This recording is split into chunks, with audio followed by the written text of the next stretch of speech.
Yeah, what's up? First off, I just want to give my deepest sympathies and condolences to the family and to Karina and the kids.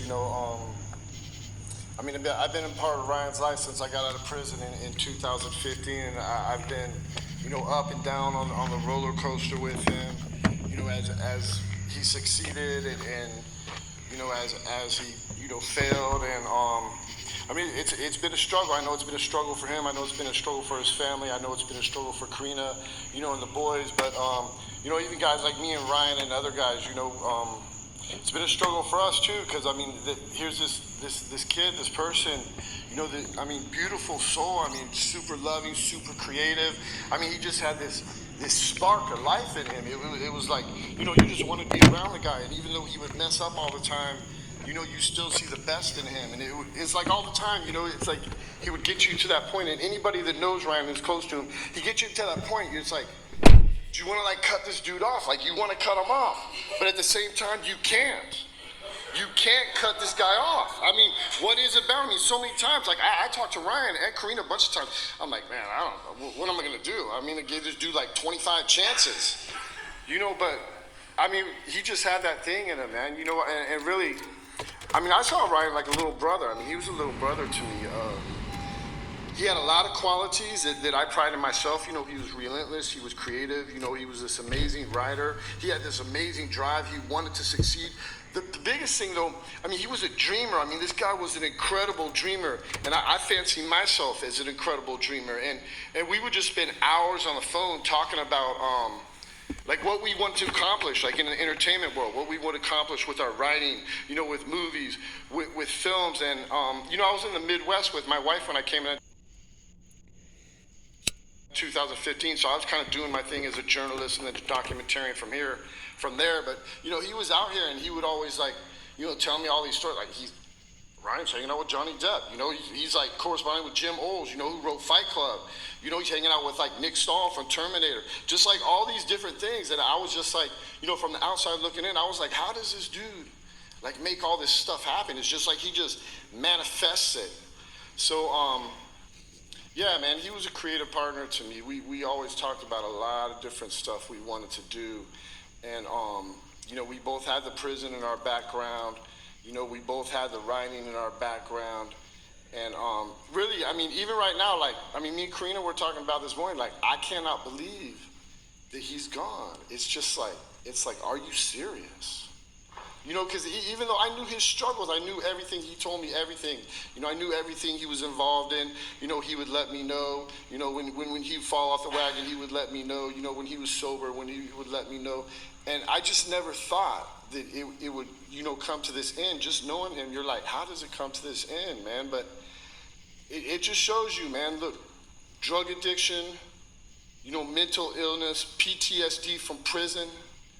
All this stuff, man, really takes a toll on people. And it doesn't matter because you can hide it. Ryan could hide all that, but, he was suffering inside. And it's like, I was talking to Ryan right here this morning. It's like, when you go in prison, they don't give you a guidebook. They don't give you like an instruction manual. And the same thing when you come out. They don't give you anything, man. They give you a bus ticket and like $200. So I'm saying, whatever. I think, in a way, society and the way life is, it really failed Ryan because, he needed more help. He was always asking for help. And I loved how Jim said, because I always felt that too, Ryan never blamed anybody. I always loved that about him. He would always put it right on him. Sometimes he would put it all so much on himself. I'd be like, dude, like, did you say this before? Is this like a plan or something? I would think, because it was like so perfect. He said all the right things. I was like, dude, are you scamming me? Or are you scamming yourself? But he was just so good with words. And yeah, so I knew about this project. I wrote the Huffington Post article on him. I wrote the Penthouse article on him. When I first got out, like 2015, he was like hitting me up, like basically on social media. He was like, man, I read your books when I was in prison. I really love them. I really admire you. Write an article about me. This is what I'm doing. And he was like relentless. Like just coming at you like waves. Like sometimes I'd be like, who is this dude? This dude's like a pest. Like leave me alone. And then he would like mess up. and go back on drugs, and I'll be like, oh man, maybe I never heard from this dude again. But then he starts writing me from prison, or he has Karina hitting me up, or whatever. So, yeah, man, it's been a journey, man. But I mean, I love this dude like a brother, man, and I'm really sad he's gone. I don't even know what to say. I don't want to start crying up here or nothing. But I'm doing this doc. This doc is not only going to be a testament, to his life. I mean, it's really good, man. We really got, a lot of different people have worked on here, some in here like Lucas, and we got Avery, Jim. A lot of people have worked on this, man, like over the years as Ryan kind of kept this thing going. But, I'm a closer, I'm a finisher. I'm going to finish it. And not only is this doc going to be like a test, and it doesn't have the ending I want. I wanted like the soul sobriety ending, success. That's the ending I wanted. So, I mean, it sucks. We're not going to get that ending, but still, I think his life needs to be celebrated. And also, it's a cautionary tale. It needs to be held up, man, because there's lots of other Ryan Leones out there, man. And, we couldn't save him, or whatever he did. He couldn't save himself. We couldn't save him. But, if we put this out there, just like, people have been saying, like all his YouTube stuff, his Patreon stuff, man, that helps people by him talking about that stuff. So, I'm going to celebrate his life. I'm going to celebrate his legacy with this doc. But it's also going to be a cautionary tale. It's going to be like, I mean, this is what can happen. If we don't take care, of people in our society, on every level. It doesn't matter if you're from Santa Barbara. It doesn't matter if you're from the inner city of LA.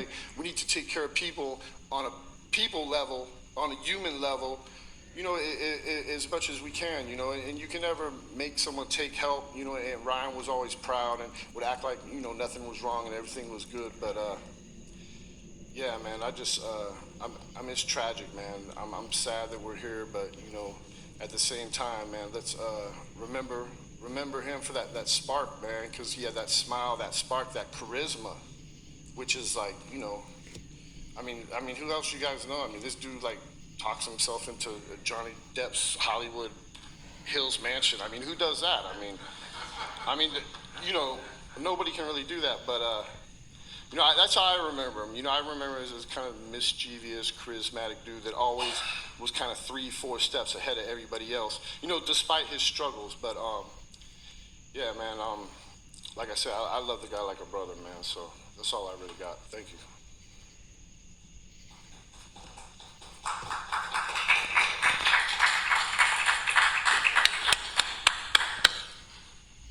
Yeah, applause to all of the speakers. What wonderful facets of Ryan you're introducing us all to. And now to bring it all together, we're going to hear from Ryan's dad, Frank Leone.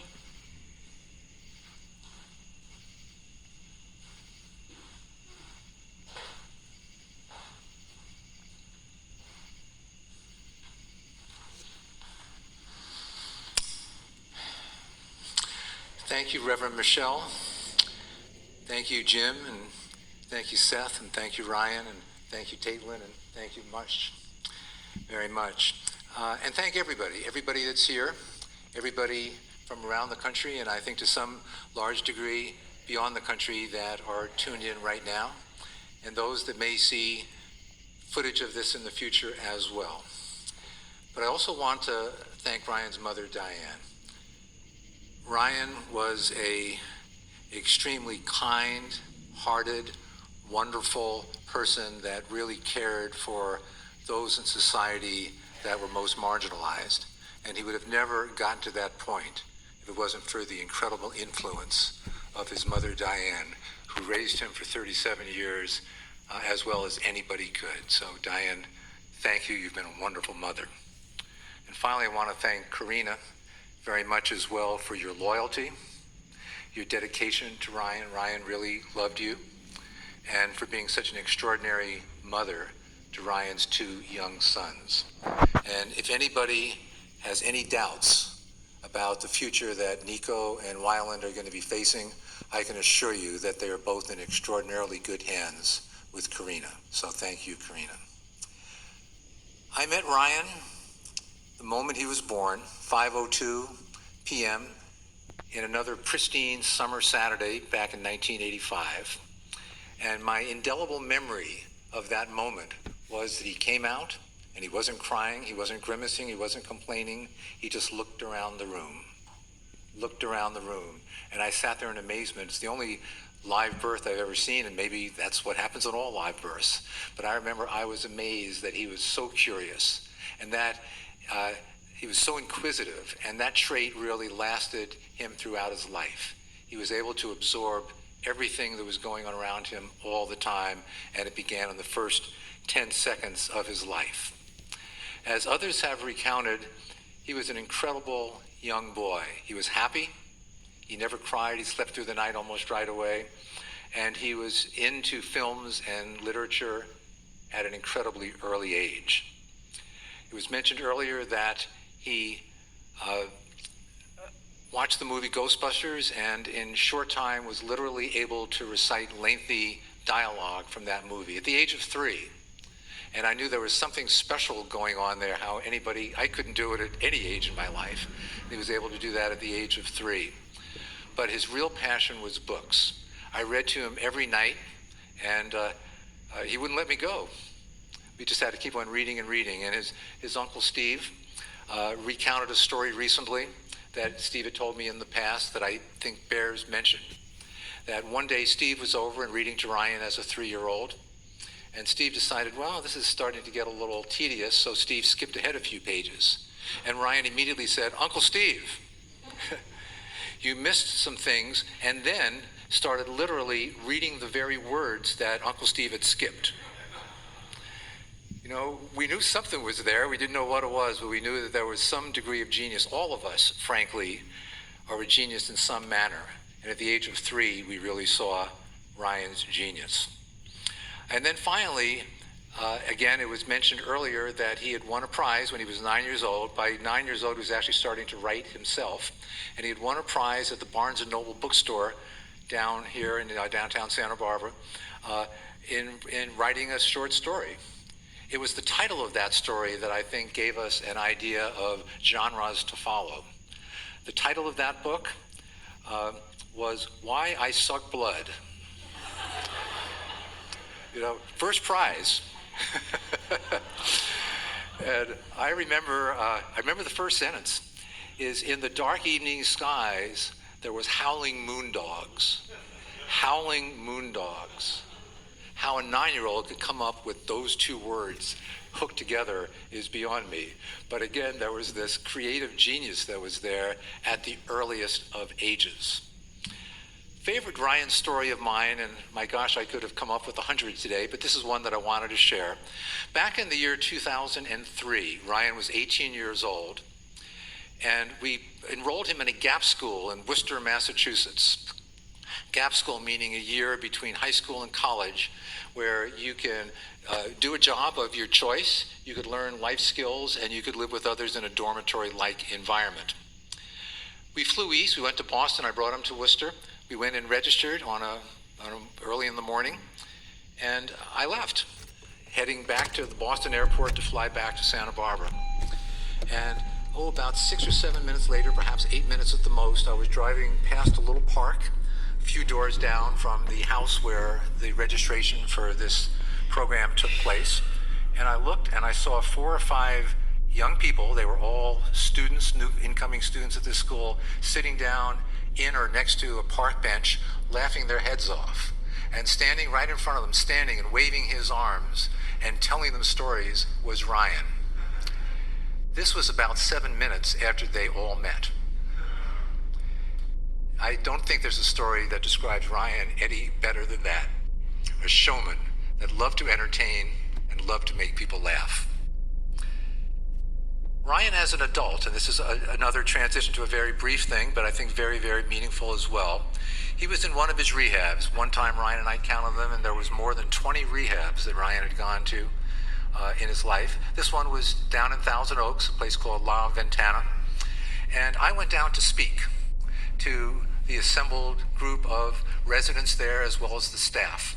And I realized right from the start that the residents were probably suffering from a significant degree of lack of self-esteem. So I wanted to create a flavor of positivity in the room. So I went around the room and asked everybody to tell everybody else that if I had spoken to their closest friends, what those friends would have told me was their primary best trait. One word from everybody.